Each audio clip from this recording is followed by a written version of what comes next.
Hello guys. सबसे पहले आपको दीपावली की हार्दिक शुभकामनाएं।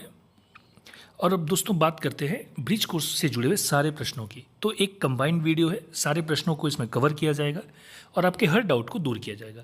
तो बात करेंगे क्या सभी राज्यों में कब से ये शुरू होने वाला है ब्रिज कोर्स। अतिरिक्त मौके का एक केस था जो कि खारिज हो गया। ऐसे में क्या होगा, क्या हमें एक ही मौका मिलेगा? अगर फेल हुए तो क्या बाहर हो जाएंगे?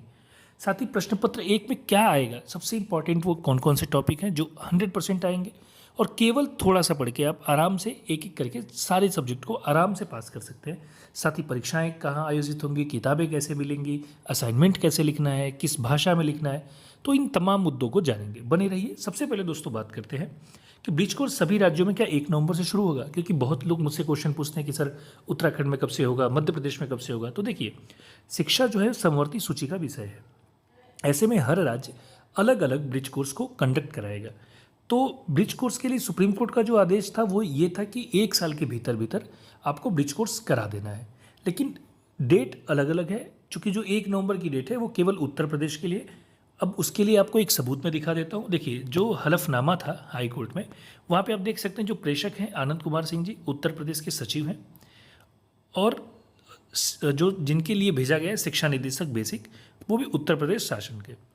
तो यानी कि ये जो पूरा मैटर है 1 नवंबर से जो ब्रिज कोर्स स्टार्ट हो रहा है, ये केवल उत्तर प्रदेश में है। लेकिन हाँ दोस्तों, 1 नवंबर से लेके और नवंबर से लेकर दिसंबर तक सभी राज्यों में शुरू हो जाएगा, क्योंकि हर राज्य में इसको होना फिक्स है। तो निश्चिंत रहिए, धीरे धीरे करके सभी जगह शुरू हो जाएगा। अब बात करते हैं अतिरिक्त मौके को लेकर के। देखिए, अभी एक केस हुआ था 6-7 दिन पहले अतिरिक्त मौके को लेकर के। कुछ लोग सुप्रीम कोर्ट गए थे कि भाई 5 साल बाद आप कोर्स करा रहे हो ब्रिज कोर्स का, तो ऐसे में हमें एक मौका और दे दो। तो देखिए, सबसे पहले उस खबर पे नजर डालते हैं। देखिए, ब्रिज कोर्स में अतिरिक्त मौके से शीर्ष अदालत का इनकार, बीएड शिक्षकों के लिए 6 माह का ब्रिज कोर्स जरूरी। इसमें आप जब पूरा पढ़ेंगे तो सीधे सीधे है कि अतिरिक्त अवसर की मांग वाली याचिका पर सुप्रीम कोर्ट ने सुनवाई से इनकार कर दिया। शीर्ष अदालत ने 8 अक्टूबर के आदेश में प्रयागराज के कुछ शिक्षकों की ओर से दाखिल याचिका पर विचार से ही मना कर दिया।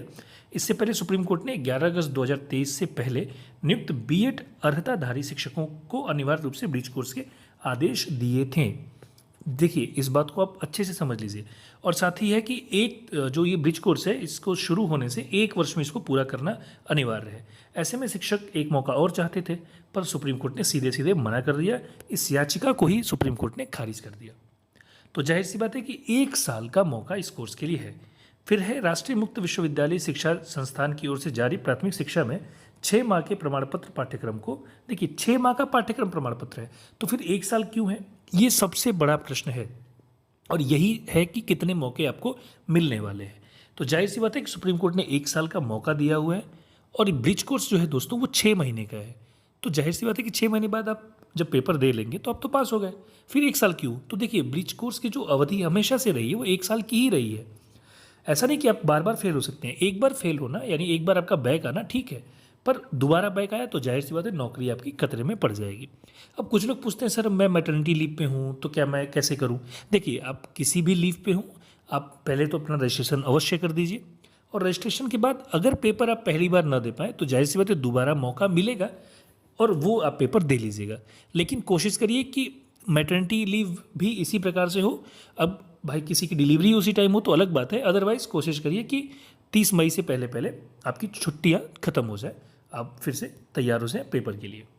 और एक बात दोस्तों बता दूं, देखिए ब्रिज कोर्स इतना आसान है, इतना आसान है कि आप इसके लिए सबसे आसान तरीका है कि आप पिछले जो 4-5 बैच है ना, जैसे 2015 में जो 72,000 का बैच नियुक्त हुआ था, उन्होंने भी ब्रिज कोर्स किया है। उसके पहले भी 2-3 बैच ने ब्रिज कोर्स किया है। सबके ए ग्रेड है, किसी का भी बी ग्रेड नहीं आया है, सबके ए ग्रेड मिले हैं, सबके सब पास हुए हैं, और अभी तक किसी की नौकरी ब्रिज कोर्स की वजह से नहीं गई है।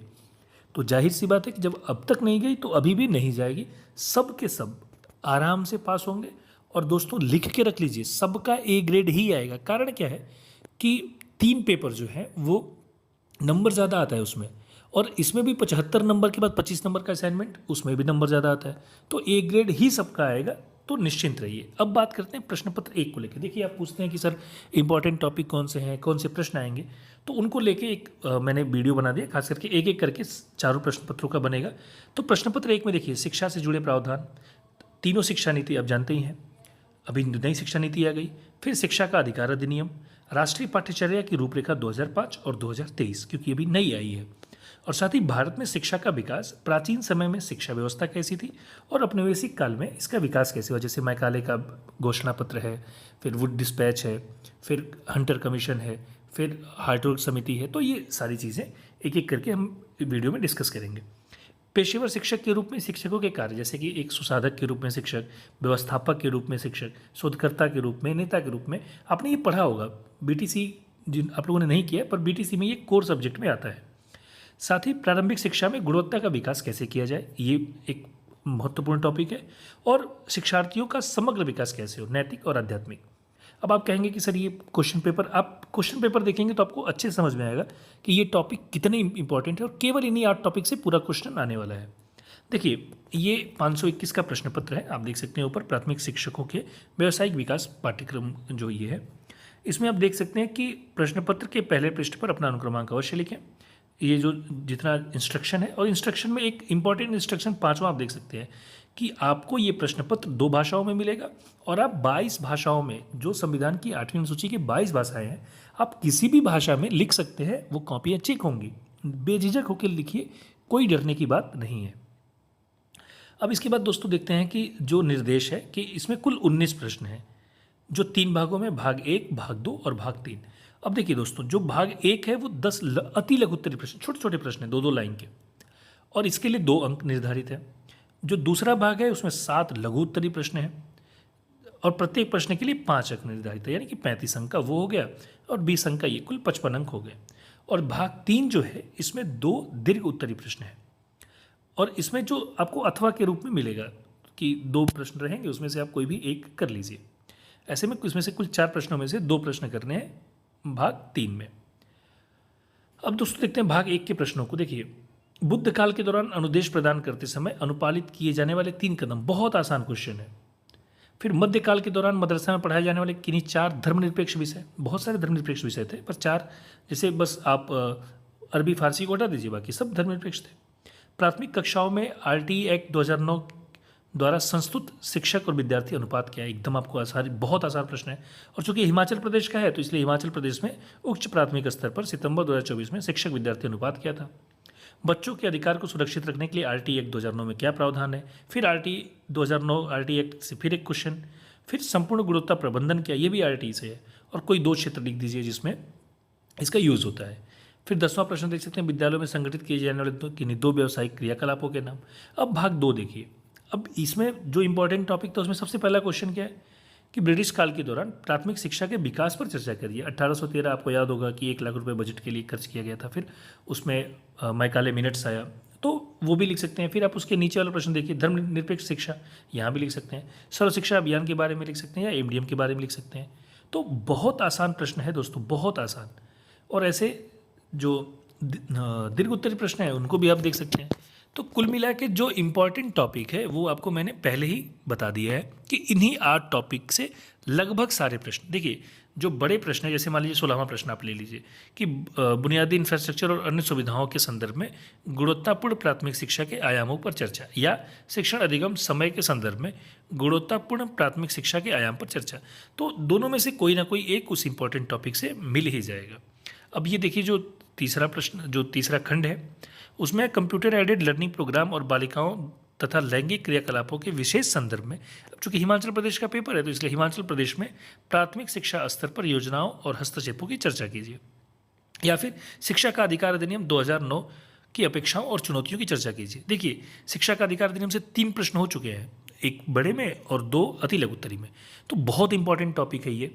साथ ही चूंकि नई शिक्षा नीति बनी इसलिए इस बार वो बहुत इंपॉर्टेंट रहेगी।